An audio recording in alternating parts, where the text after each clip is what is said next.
ప్రార్థన చేస్తున్నాం. ప్రార్థన చేసుకొని సాయంకాలం కూడికను మనం ప్రారంభించుకుందాం. దయచేసిన కళ్ళు మూసుకుందాం, తలలు వంచుదాం, ప్రార్థనలో ఏకీభవించాలని మనం చేస్తా ఉన్నాం. మమ్మల్ని అన్నింటిగా ప్రేమించిన మా పరలోకపు తండ్రి యేసు రాజా, ఈ ఘనమైన శ్రేష్టమైన పవిత్రమైన నామమునకే ఈ వందనాలు స్తోత్రం తండ్రి. ఈ దినమంతయు నీ యొక్క మహా కృపలో మమ్మల్ని అందరినీ భద్రపరుచుకొని కాచి కాపాడి సంరక్షించి ఈ సాయంకాలం వేళ ఇటు రీతిగా నీ మందిరంలోనికి చేరి ప్రభువా, నీవు మా కొరకై చేసిన ఆ యొక్క బలియాగాన్ని జ్ఞాపకం చేసుకున్నటకు, నీవు మా కొరకై చిందించిన ఆ యొక్క యవన రక్తాన్ని మేము జ్ఞాపకం చేసుకున్నటకు ప్రభువా, పాటల ద్వారా నీ యొక్క వాక్కుల ద్వారా ప్రభువా మేము మరి ఒకసారి నీ జీవితాన్ని నెమరు వేసుకున్నటకు ప్రభువా, మాకు ఇచ్చిన యొక్క సజీవమైన తరుణాన్ని బట్టి మీకు లెక్కలేనటువంటి వందనాలు స్తోత్రం ప్రభువా. సమయానికి విచ్చేసిన ప్రతి ఒక్క బిడ్డను బట్టి మీకు లెక్కలేనటువంటి వందనాలు స్తోత్రం ప్రభువా. మార్గ మధ్యంలో ఉంటూ ప్రభువా నీ యొక్క మందిరానికి రావాలని ఆశతో ఆకాంక్షతో ప్రభువా పరుగులు పెడుతున్న బిడ్డలను ప్రభువా నువ్వు జ్ఞాపకం చేసుకోండి దేవా. వారికి కావలసిన ఆ యొక్క సమయాన్ని మీరు దయచేయబోతున్నది మీకు లెక్కలేనటువంటి వందనాలు స్తోత్రం ప్రభువా. ఇప్పుడు బిడ్డలు నిలబడి పాటలు పాడుచుండగా వారు పాటల్లో నుంచి ప్రభా మరి కేవలం పాడడమే కాదు కానీ ప్రభా మేము ఆ పాటల్లో ఉన్నటువంటి అర్థాన్ని తెలుసుకోవడానికి మీ యొక్క సహాయం అనుగ్రహించమని ప్రార్థన చేస్తున్నాం. మరి అలాగే ఈ రోజు ప్రత్యేకమైన పాట పాడే బిడ్డను కూడా ప్రభావాన్ని సిలువచాటు మరుగుపరచుకోండి దేవా. మంచి స్వరాన్ని అనుగ్రహించమని ప్రార్థన చేస్తున్నాం. మంచి పాటలు ప్రభావం మరి బిడ్డ పాడడం నీ యొక్క సహాయాన్ని దయచేయమని ప్రార్థన చేస్తున్నాం దేవా. మరి అలాగే ఈ దినము నీ యొక్క ఎవరి బిడ్డ నిలవబడే ప్రభా నీ యొక్క వాక్యాన్ని విధించుండగా బిడ్డ పైన ఏడంతల ఆత్మశక్తిని బలాన్ని మీరే అనుగ్రహించమని ప్రార్థన చేస్తున్నాం దేవా. మరి బిడ్డ మాట్లాడుచుండగా బిడ్డ నోటిని మరుగుపరచండి, బిడ్డ ఆలోచనలు మరుగుపరచండి. నీ యొక్క ఆలోచనలు నీ యొక్క మాటలు బిడ్డ ప్రభా మాకు అందించడానికి నీ యొక్క సహాయం అనుగ్రహించమని ప్రార్థన చేస్తూ ఈ కూడికను ప్రారంభించుండగా ఆది నుంచి అంతవరకు మీరే అధ్యక్షత వహించి మీ నామానికి మహిమ ఘనత ప్రభావాలు అర్పించుకోవాలని ప్రార్థన చేస్తూ ఈ ప్రార్థన ప్రభు యేసు నామములో అడిగి వేడుకుంటున్నాం మా తండ్రి. ఆమేన్.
ఎవరైనా ప్రత్యేకమైన పాట పాడాలని ఆశ కలిగినట్లయితే సమయాన్ని సద్వినియోగం చేసుకోవాలని మనం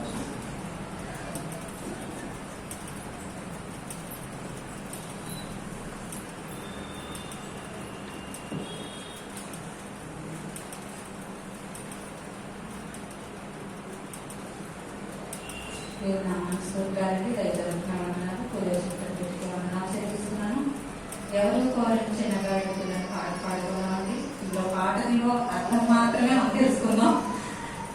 ఎవరు కోరని చిన్న గాడిద పిల్లను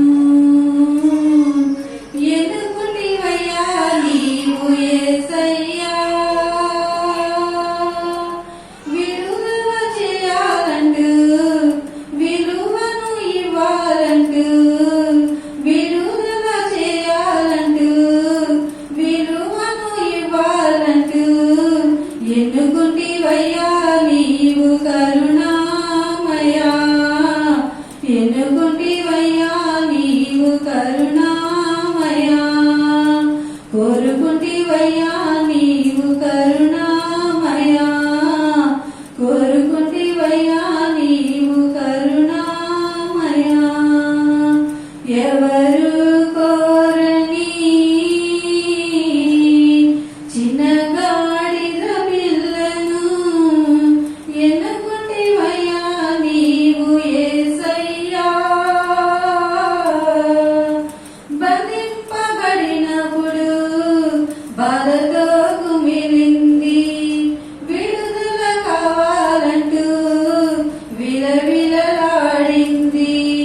బంధింపబడినప్పుడు బాధతో కుమిలింది, విడుదల కావాలంటూ విలవిలలాడింది. అంతరంగ పెరిగిన యేసు స్వామిని నీవు, అంతరంగ పెరిగిన యేసు స్వామిని నీవు. ఇంతలోనే దానికి విడుదల ప్రకటించావా.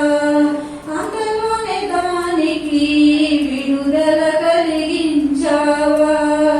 ఇంతలోనే దానికి విడుదల ప్రకటించావా. అంతలోనే దానికి విడుదల కలిగించావా. ఎవరు కోరని చిన్న గాడిద పిల్లను ఎన్నుకుంటివయ్యా నీవు యేసయ్యా. రారాజువైయుండి రథముల నడుగలేదు, సర్వాధికారి నీవు గుర్రాలు కోరలేదు. రారాజువైయుండి రథముల నడుగలేదు, సర్వాధికారి నీవు గుర్రాలు కోరలేదు. ఏ రాజు కోరని చిన్న గాడిద పిల్లను కోరుకుంటివేమయ్యా. కోరిక తీర్చే స్వామి, కోరుకుంటివేమయ్యా. కోరిక తీర్చే స్వామి. ఎవరు కోరని చిన్న గాడిద పిల్లను విడుదల చేయాలంటూ విలువను ఇవ్వాలంటూ ఎన్నుకుంటివయ్యా నీవు కరుణామయా. కోరుకుంటివయ్యా నీవు కరుణామయా. హోసన్న జయమంటూ స్తోత్రాలు పలికిరంట, దారి పొడవున వారి వస్త్రాలు పరిచిరంట. హోసన్న జయమంటూ స్తోత్రాలు పలికిరంట, దారి పొడవున వారి వస్త్రాలు పరిచిరంట. ఖర్జూర మట్టలతో స్వాగతం పలికిరంట, ఖర్జూర మట్టలతో స్వాగతం పలికిరంట. చిన్న గాడిద విలువ లోకమంత తెలిసినంట, చిన్న గాడిదకేమో జన్మధన్యమయ్యనంట. చిన్న గాడిద విలువ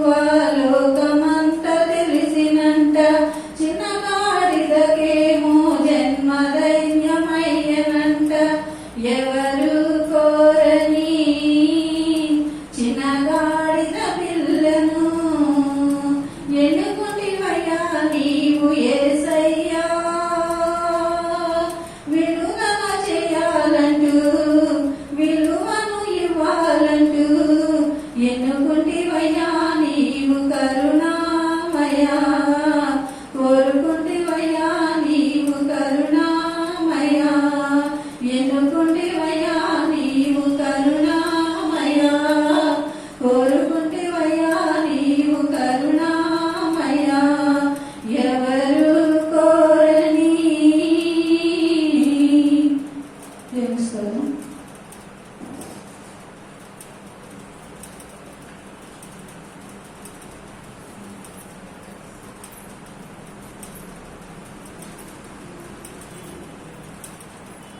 ప్రార్థన చేస్తున్నాం. దయచేసి అందరం కళ్ళు మూసుకుందాం. వాక్యానికి మన హృదయాలను సిద్ధపరచుకుందాం. మన మధ్యలో సిస్టర్ విజయ గారు ఉన్నారు. వారు వచ్చి వాక్యం నిమిత్తమై ప్రార్థన చేస్తారు. దాని తర్వాత బ్రదర్ జోసెఫ్ వచ్చి ఈ దినం మనకి వాక్య సందేశాన్ని అందజేస్తారు.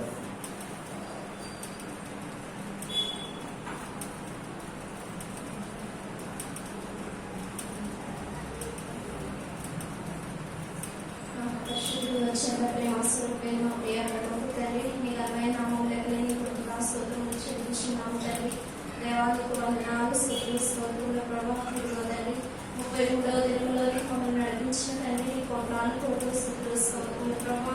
ఇంతవరకు లెక్కల చరిత్ర భద్రపరిచి నీ వాక్యములతో ప్రభా మమ్మల్ని సరిచేయచ్చు, మా నడతను నడిపించిన తండ్రి నీకు వందనాలు, స్తుతులు, స్తోత్రములు చెల్లించున్నాము తండ్రి. దేవానికి వందనాలు ప్రభా. దేవ పాటలు మహిమ పొందాం, నీకు వందనాలు, స్తోత్రములు ప్రభా. ఇదిగో తండ్రి ప్రత్యేకమైన పాటలు మహిమ పొందిన తండ్రి నీకు వందనాలు, స్తుతులు చెల్లించున్నాము తండ్రి. ఇదిగో తండ్రి ఇప్పుడు నీ ప్రియపడి మాట్లాడుచుండగా ప్రభా. దేవా నీవే ప్రభా, నీ కుమారుని ప్రభా, నీ ఆత్మశక్తి చేత నింపుకుని ప్రభా.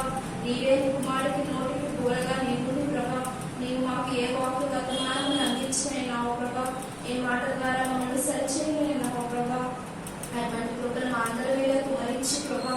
ఇంతవరకు నేను నడిపించిన ప్రతి దినముకే వందనాలు, స్తుతులు చెల్లించు యేసుక్రీస్తు నామమున అడిగి పెట్టుకుంటున్నాము తండ్రి. ఆమేన్.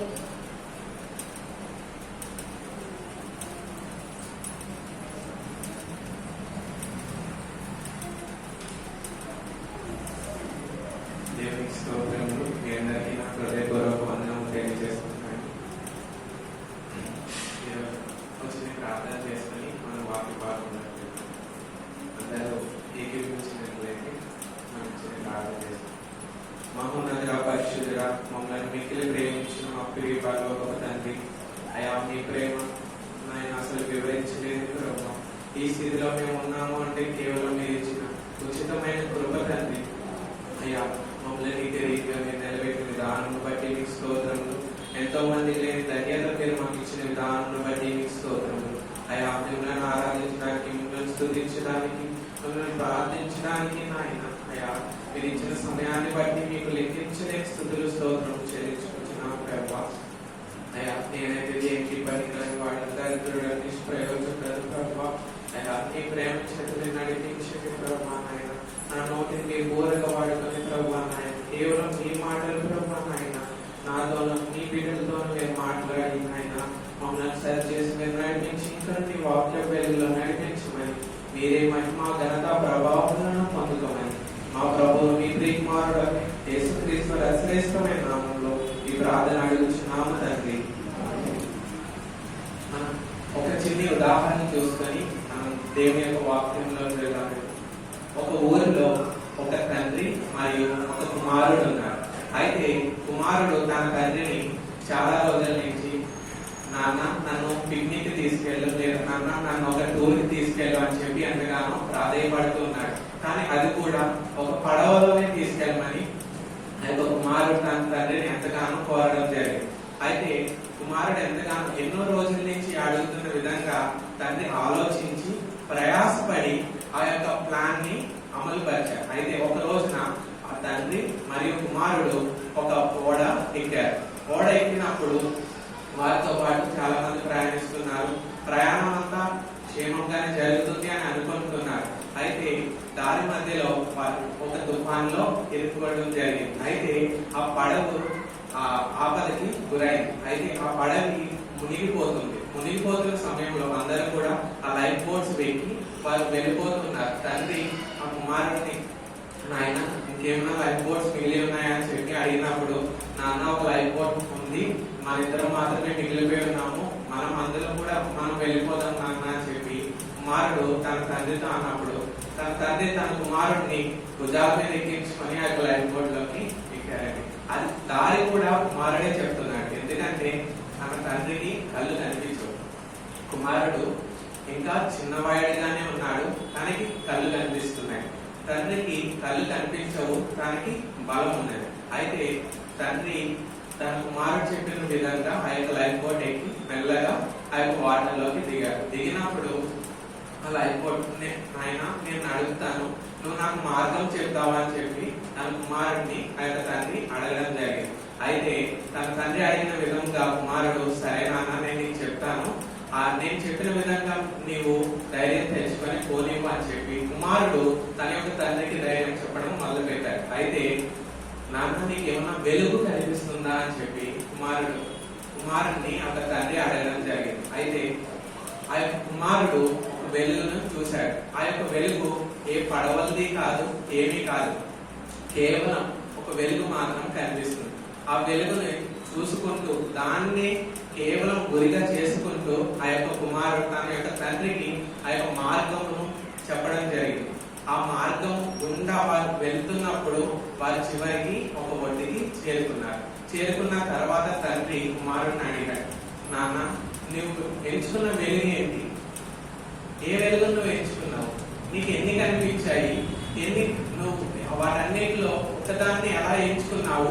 ఎలా ఒడ్డుకి ఎలా చేర్చగలిగావు అని చెప్పి ఆ కుమారుడిని అడిగినప్పుడు, నాన్న నాకైతే ఏ పడవ యొక్క కాంతి గాని లేదా ఏమి గాని నక్షత్రాలు గాని ఏమి నాకు కనిపించలేదు. కేవలం నాకు ఒక చందమామ వెన్నెల మాత్రమే కనిపించింది. ఆ యొక్క దిక్కులే నేను చెప్తున్నాను.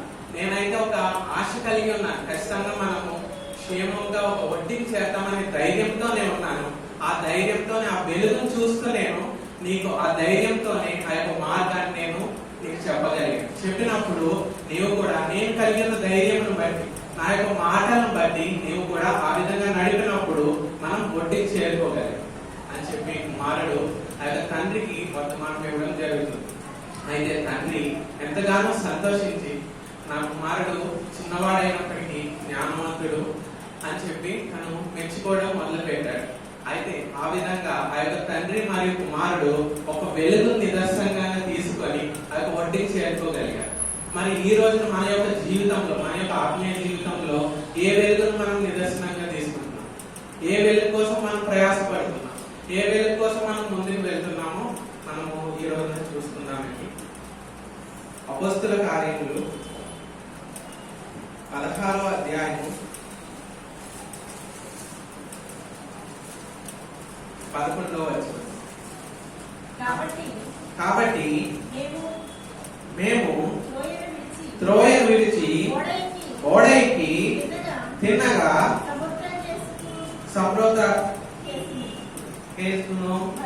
మరునాడు నేలపోలికి అక్కడ నుండి ఫిలిప్పికి వచ్చింది.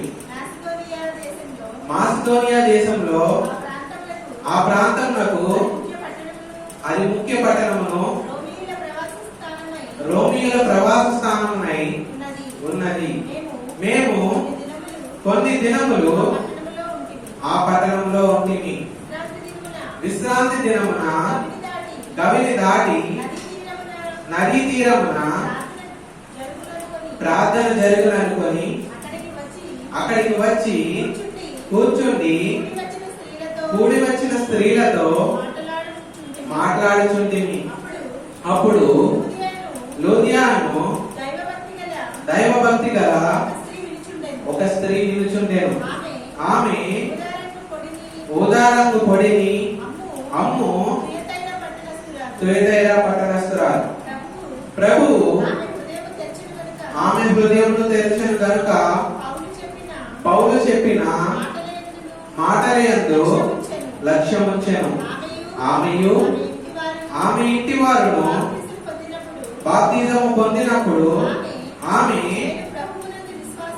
నేను ప్రభువునందు విశ్వాసము గలదానని మీరు ఎంచితే నా ఇంటికి వచ్చి ఉండడని వేడుకొని మమ్మను బలవంతం చేశాను. ఇక్కడ ఒక స్త్రీని గురించి దేవుడు ఎంతగానో చక్కగా లిఖించున్నాడు.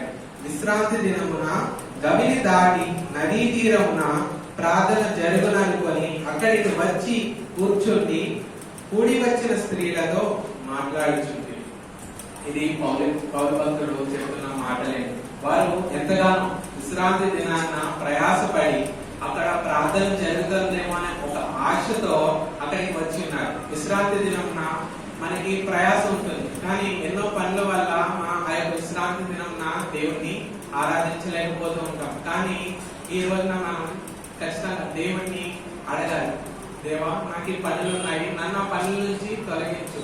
ఆ పనులు నాకు అడ్డంగా ఉన్నాయి. ఆ అడ్డమైన పనులను, అడ్డంగా ఉన్న పనులను నా నుంచి తొలగించినట్లయితే నేను విశ్రాంతి దినమున నీ యొక్క సన్నిధిలో నీతో ఆనందంగా గడపగలను అనే ఒక ప్రార్థన మనం చేస్తూ ఉండాలి. అదే రీతిగా పౌలు భక్తుడు ప్రార్థన జరుగుతుందేమో అనే ఒక ఆశతో వారు అక్కడికి వచ్చి ఉన్నారు. అక్కడికి వచ్చి ఉన్నప్పుడు అక్కడ స్త్రీలతో మాట్లాడుచున్నామని వారు తెలియజేస్తున్నారు. అప్పుడు యోదియాను దైవభక్తి గల ఒక స్త్రీ వినుచుండేను. అక్కడ చాలా మంది స్త్రీలు అక్కడ స్త్రీలతో మాట్లాడుచుంటివి అని పౌలు భక్తులు చెప్తున్నారు. మరి తర్వాత వచనంలో అక్కడ అప్పుడు లూదియా అను దైవ భక్తి గల స్త్రీ అని చెప్పి లిఖించబడింది. అక్కడ చూడటానికి వారు వినడానికి చాలా మంది ఉన్నారు, కానీ లూదియాని మాత్రం ప్రత్యేకించారు. దేవుడు అక్కడ రాయించారు, లూదియాను ఒక దైవ భక్తి గల స్త్రీ. మనము దేవుని పట్ల భక్తి కలిగి ఉండాలి. దేవుణ్ణి మనం పూజిస్తున్నాము అంటే, దేవుణ్ణి మనం ఆరాధిస్తున్నాము అంటే మనం హృదయపూర్వకంగా దేవుణ్ణి ఆరాధించే వారిగా మనము ఉండాలి. అక్కడ వారు అలాగే ఆ యొక్క స్త్రీ ఉదారము కొడిని అమ్మి ఒక స్త్రీగా మనం చూస్తున్నాం. ప్రభు ఆమె హృదయమును తెరచాను కనుక పౌలు చెప్పిన మాటల యందు లక్ష్యం ఉంచాను. దేవుడు మన యొక్క హృదయాన్ని తెరవాలి. మనము ఆదివారం దినం మన పరిశుద్ధ దినం మనం వచ్చి వాక్యంను వింటూ ఉంటాం. వింటూ ఉన్నప్పుడు దేవుడు మన హృదయంను తెరవాలి అని చెప్పి మనము ప్రార్థన చేసుకోవాలి. లేదంటే మనకి ఈ యొక్క లోకంలో ఎన్నో పరిస్థితుల గుండా మనం వెళ్తుంటాం, ఎన్నో ఆలోచనల గుండా వెళ్తుంటాం, ఎన్నో ఆలోచనలతో మనము మందిరానికి వస్తుంటాం, ఎన్నో అవసరాలతో మనం వస్తుంటాం. ఇక్కడ దైవజనులు వారు వాక్యం ఎంతగానో ప్రయాసపడి దేవుని యొక్క పరిశుద్ధ ఆత్మ చేత మనతో మాట్లాడుతున్నప్పుడు మనము లోకంలో కలిగి ఉన్న ఆ యొక్క ఆలోచనలు మనం ఆలోచిస్తూ ఉన్నట్లయితే దేవుడు మనకి ఏదో చెప్పాలని అనుకుంటూ ఉంటారు. దేవుడు ఏదో విధంగా మనము ఆ యొక్క ప్రమాదం నుంచి, లేదా అపాయం నుంచో, లేదా పరిస్థితి నుంచో, లేదా ఆ యొక్క స్థితి నుంచో మనల్ని ఎట్టి రీతిగా మనం బయటపడగలమో ఇక్కడ మాట్లాడుతుంటారు. మాట్లాడుతున్న స్థితిలో ఆ యొక్క సమాధానం మనము కోల్పోతుంటాం. ఎందువల్ల కోల్పోతుంటామంటే మన యొక్క ఆలోచనలు ఆ విధంగా మనల్ని నడిపిస్తుంటాయి. కాబట్టి దేవుడు మనల్ని ఎంతగానో ప్రేమించి ఆయన సమాధానమును మనకి చెప్పాలని చెప్పి ఆశపడుతూ దైవజనులతో మాట్లాడుతున్నాము. దైవజనం ద్వారా మాట్లాడుతున్నప్పుడు మనము హృదయాన్ని దేవుని యొక్క వాక్యం వైపు తిప్పి దేవుని యొక్క వాక్యంను శ్రద్ధగా వినేట్లా మనము ఆ సమాధానంను పొందుకుంటాం. అట్టి రీతిగా ఇక్కడ లూదియా స్త్రీకి దేవుడు తన యొక్క హృదయాన్ని తెరిచారు. తెరిచినప్పుడు ఆ యొక్క పౌలు భక్తులు చెప్పే మాటలను లక్ష్యం ఉంచింది. ఇన్ కేస్ ఆ యొక్క దేవుడు తన యొక్క ఆ స్త్రీని తన హృదయాన్ని ఆ యొక్క ద్వారములను తెరవపోయినా తను లక్ష్యం ఉంచేదేమో, లేదు లక్ష్యం ఉంచకుండా ఉండేదేమో. ఆ యొక్క స్థితిని మనము నిర్ణయించలేము. ఎందుకంటే ఏ స్థితిలో మనం ఎవరు ఏ విధంగా ఉంటామో ఎవరు కూడా చెప్పలేము. కేవలం దేవుడికి మాత్రమే తెలుసు. దేవుడు ఆ యొక్క స్త్రీని ఆ రోజున ఖచ్చితంగా నేను ఈ రోజు రక్షింపబడాలి అనే ఒక ప్రయాసతో ఆ యొక్క స్త్రీ యొక్క హృదయాన్ని తెరిచి ఉండవచ్చు.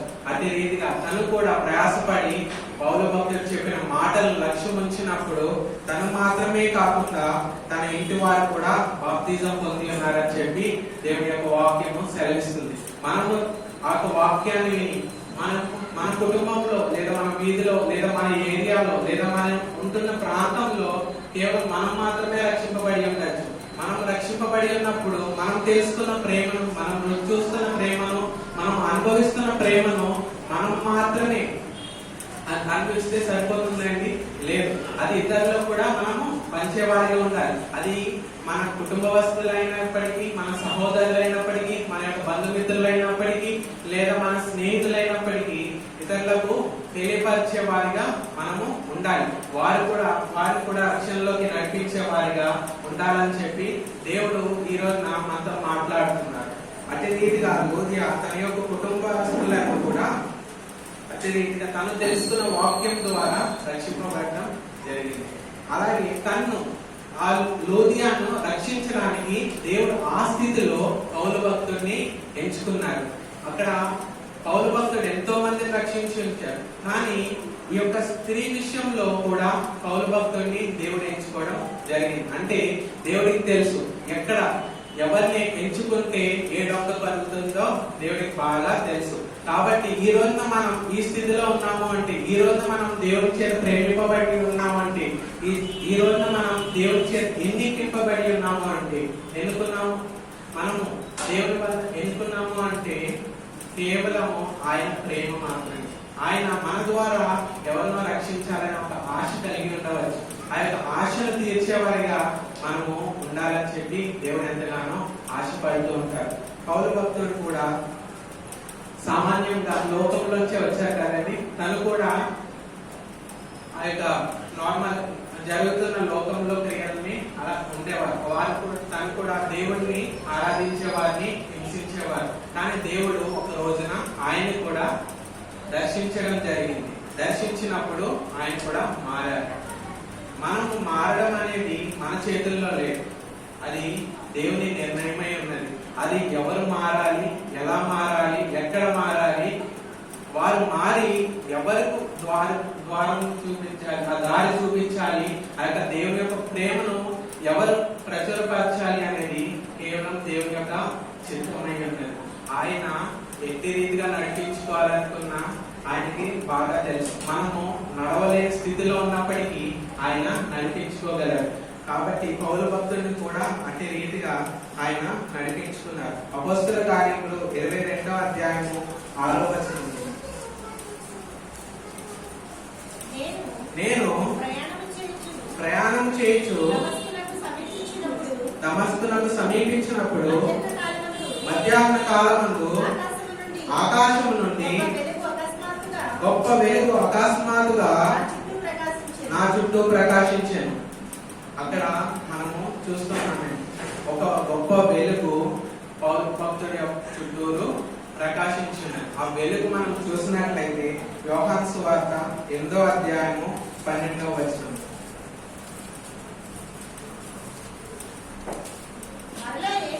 మరలా యేసు నేను లోకమునకు వెలుగును, నన్ను వెంబడించువాడు చీకటిలో నడవక జీవపు వెలుగు కలిగి ఉండునని వారితో చెప్పాను. దేవుడు ఇక్కడ సెలవిస్తున్నారండి, నేను లోకమునకు వెలుగునై ఉన్నాను. ఆయన మాట్లాడుతున్న వెలుగు ఆత్మీయ సంబంధమైన వెలుగైంది. ఆయన మన శరీర సంబంధం కోసం సూర్యుడిని మన కొరకు పగలు వెలుగు ఇవ్వడానికి, లేదా రాత్రిపూట చంద్రుడిని వెన్నెల ఇవ్వడానికి ఆయన నియమించి ఉన్నారు. ఆయన ఆత్మీయ మాటల్లో చెప్తున్నారు, నేను వెలుగునై ఉన్నాను. అంటే మనం ఆత్మీయ బాటలో మంచిగా నడవాలి అంటే మనకి ఒక వెలుగు కావాలి. ఒక దారి కనిపించని రోడ్లో మనం ప్రయాణిస్తున్నప్పుడు మనం అలాగే సాగుతున్నాం, ఆ చీకటిలోనే సాగుతున్నాం. చీకటిలో సాగుతున్నప్పుడు ఒకరు వచ్చి పక్కన వెళ్తున్న వారు టార్చ్ లైట్ వేస్తున్నారు. టార్చ్ లైట్ వేస్తున్నప్పుడు మనం ఏం చేస్తామండి, ఆ యొక్క వెలుగుని అనుసరించి నడుస్తాం. ఎందుకంటే ఇప్పటి వరకు మనము ఏ స్థితిలో ఉన్నాము, చీకటిలో నడిచే స్థితిలో ఉన్నాము.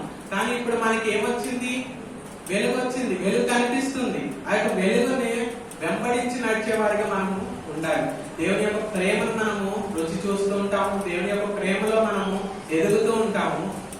కానీ ఆ యొక్క వెలుగును వెంబడించే వారిగా, ఆ యొక్క వెలుగులో మనము దేవుని యొక్క కార్యము చేసేవారిగా, దేవుని కొరకు పాటుపడేవారిగా మనము ఉండాలి. ఆ పౌలు భక్తుల్ని ఆ రోజున దేవుడు దర్శించడానికి గల కారణము అపొస్తలుల కార్యములు 22వ అధ్యాయము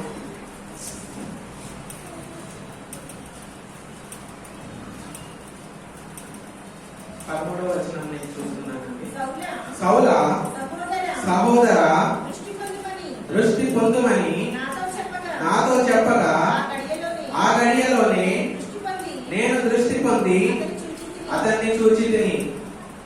అప్పుడు అతడు మన పితరుల దేవుడు మన చిత్తమును తెలుసుకొనుటకును ఆ నీతిమంతుని చూచుటకును ఆయన నోటి మాట వినుటకును నిన్ను నియమించి ఉన్నాడు. నీవు కన్నవాటిని గూర్చి విన్నవాటిని గూర్చి సకల మనుషుల ఎదుట ఆయనకు సాక్షివై ఉంది. మనల్ని ఏర్పరచుకోవడానికి గల కారణం ఏంటండి? మనము ఆయనకి సాక్షులై ఉండడానికి. మనం చూసినవి, మనం విన్నవి, మనము అనుభవించినవి, తన యొక్క ప్రేమ ద్వారా, మనం తన యొక్క కృప ద్వారా పొందుకున్నవి ఇతరులకు మనము సాక్ష్యం ఇచ్చే విధంగా ఉండాలి. సాక్ష్యము యేసుక్రీస్తు ప్రభువారిని బోధించి ఉండాలి. మనము రక్షణ పొందుకున్నాం. ఇతరుల చాలా లోకస్తుల్లో చాలా మందికి లేని ధన్యతను మనం ఎంతగానో పొందుకొని ఉన్నాం. దేవుడు మన కొరకు అందుకనే కదండి శిలువను అప్పగించుకున్నాడు. ఆయన పరలోకంలో ఎంతగానో సంతోషించచ్చు, ఆయన ఎంతగానో ఆనందించచ్చు. కానీ నా బిడ్డలు అయ్యో వారు పాపంలో ఉన్నారు, వారిని నేను రక్షించుకోవాలి, వారిని నేను ఈ మట్టితో నేను సృష్టించి ఆ యొక్క జీవాయువుని ఊదింది కేవలం వారు ఆ యొక్క నరకానికి వెళ్ళడానికి మాత్రం కాదు, కానీ నన్ను మరలా తిరిగి చేరుకోవాలనే ఒక ఆశతో ఆయన మరలా మన యొక్క పాపం నుంచి విడిపించాలని, ఆ యొక్క పరిస్థితుల నుంచి మనల్ని ఇంకా బయటికి తీసుకొచ్చి మరలా పరలోకంలో ఆయనతో సంతోషంగా ఉండాలని చెప్పి ఆయన శిలువలో ఎంతగానో తన యొక్క ప్రాణాన్ని అప్పగించి, తన యొక్క ప్రాణాన్ని మన కొరకు అర్పించి, ఆ యొక్క రక్తాన్ని కార్చి మన కొరకు తిరిగి లేచినప్పటికీ మన యొక్క స్థితి ఇంకాను ఆ యొక్క దేవునికి సాక్ష్యం ఇచ్చేవారిగా కాకుండా ఇంకా నార్మల్ గా జీవితంలో జీవించేవారిగా మనము ఉన్నాం. ఈ రోజున మనం చూసినట్లయితే లూదియాని దేవుడు రక్షించుకోవడానికి పౌలుని వాడుకొని ఉన్నారు. పౌలుని తను రక్షించి ఉన్నారు. మనల్ని దేవుడు రక్షించి ఉండొచ్చు. అది వాక్యం విధంగా కానీ లేదా ఇతరుల సాక్ష్యం విధంగా కానీ ఏ పరిస్థితుల్లోంచైనా సరే మనము దేవుని ద్వారా రక్షింపబడి ఉండొచ్చు. మనము కూడా సాక్ష్యమును పొందుకొని ఉంటాం. మొదటి సాక్ష్యం ఏంటండి? మనము దేవుని తెలుసుకున్నప్పుడు మొదటి సాక్ష్యం మనము రక్షింపబడి ఉన్నాము. అది మనము ఎప్పుడు కూడా గుర్తు పెట్టుకోవాలి. ఎందుకంటే ఇతరులకు లేనిది మనము పొందుకొని ఉన్నాం. అదే మన మొదటి సాక్ష్యం. మనము అందరూ చెప్పాలి, మనము రక్షింపబడి ఉన్నాం. అది మనము ఖచ్చితంగా గుర్తు పెట్టుకోవాలి. ఇతరులకు దేవుని యొక్క ప్రేమను చెప్పాలి. అదే విధంగా రోమీయులకు రాసిన పత్రిక 14వ అధ్యాయము 7వ వచనం, మనలో ఎవడును తన కోసమే బ్రతకడు, ఎవడును తన కోసమే చనిపోడు. మనము బ్రతికినను ప్రభువు కోసమే బ్రతుకుచున్నాము, చనిపోయినను ప్రభువు కోసమే చనిపోతున్నాము. కాబట్టి మనము బ్రతికినను చనిపోయినను ప్రభు వారమై ఉన్నాము. దేవుని యొక్క మాటలు సెలవిస్తున్నాయి.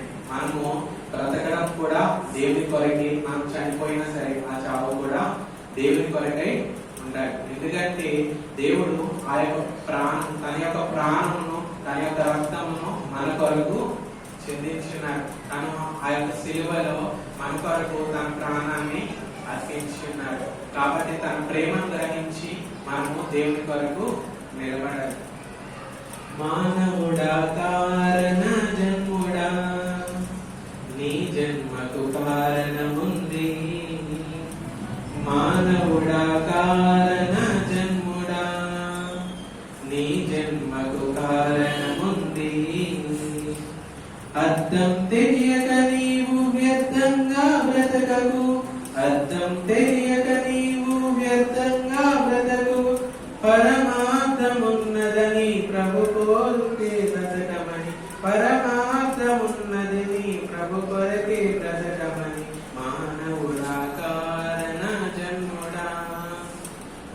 జన్మకు కారణముంది మానవుడా కారణ జన్ముడా నీ జన్మకు కారణముంది. మనం తెలుసుకునే కారణం ఏంటండి?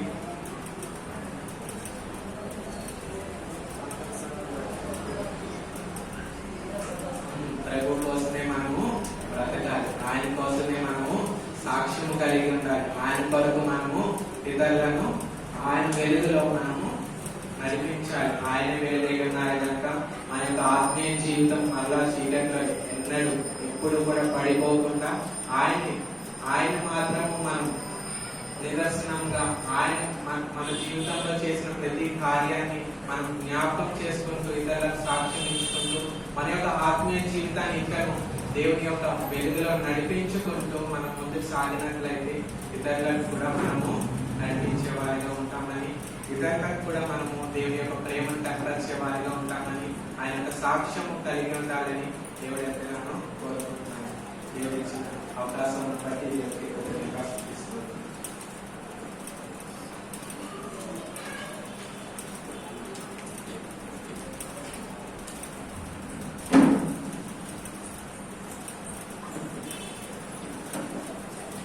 ప్రార్థన చేస్తున్నాం. దయచేసి రకాలు చూస్తున్నాం, తలలు వంచుదాం. ఇప్పటి వరకు దేవుడు మరి వీడిని నిలబెట్టుకొని పలికించిన ప్రతి ఒక్క మాటను బట్టి మనం వాటిని నెమరు వేసుకుంటూ దేవునికి కృతజ్ఞతాస్తుతులు చెల్లిగా మన జీవితాన్ని ఒకసారి పరీక్షించుకుందాం.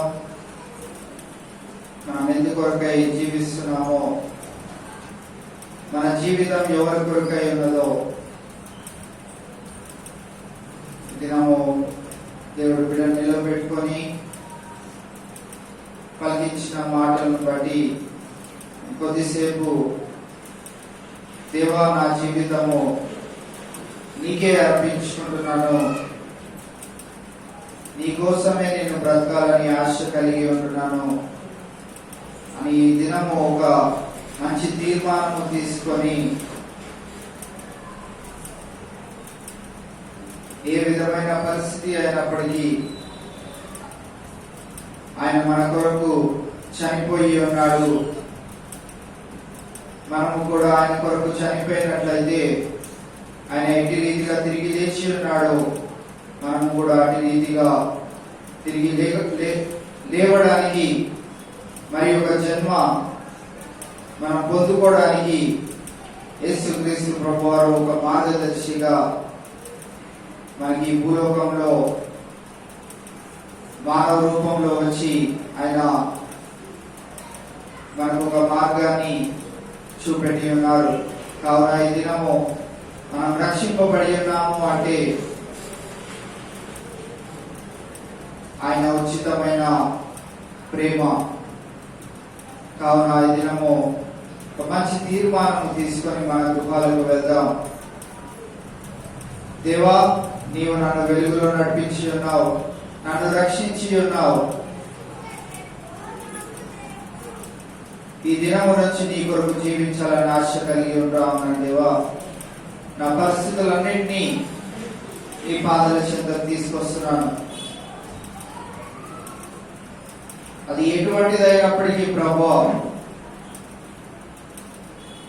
నా భారమంతా నీ పైన వేస్తున్నాను. నీ కొరకు జీవించాలని నేను సిద్ధపడుతున్నాను.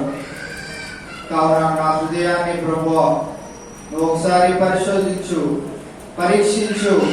దాంట్లో ఉన్న ప్రతి ఒక్క మలినాన్ని తీసివేయు, శుద్ధీకరించి నాకు మరి ఒక నూతనమైన జీవితాన్ని దయచేసి ఈ పాపపు లోకములో ప్రభువా నేను ఒక ప్రత్యేకింపబడిన దానిగా, ప్రత్యేకింపబడిన వానిగా నేనుండుటకు నీ యొక్క సహాయము దయచేయి. ఈ దినము మనం దేవుని యొక్క మొరను ఆయన పాదాల చెంతకు తీసుకొద్దాం. నేను చనిపోతే నా కుటుంబం ఏమైపోతుంది, నా బిడ్డలు ఏమైపోతారు, నా భర్త ఏమైపోతాడు, నా భార్య ఏమైపోతుంది, నా బంధుమిత్రులు ఏమైపోతారు అని ఆలోచించకుండా దినము పరిశుద్ధాత్ముడు తెలియజేసిన మాటలను బట్టి మనమందరము మంచి తీర్మానం తీసుకుని మన గృహానికి వెళ్దాం. చివరి ప్రార్థన చేస్తున్నాం. దయచేసి అట్టి రీతిగానే మీరు మౌనముగా ప్రార్థన చేస్తా ఉండండి. చివరి ప్రార్థన చేసుకొని కూడికను మనం ముగించుకుందాం. మన మధ్యలో సిస్టర్ శిరీష కళ్యాణి గారు ఉన్నారు. వారు వచ్చి చివరి ప్రార్థన చేస్తారు. ఆ తర్వాత ఈ కూడికను ముగించుకుందాం.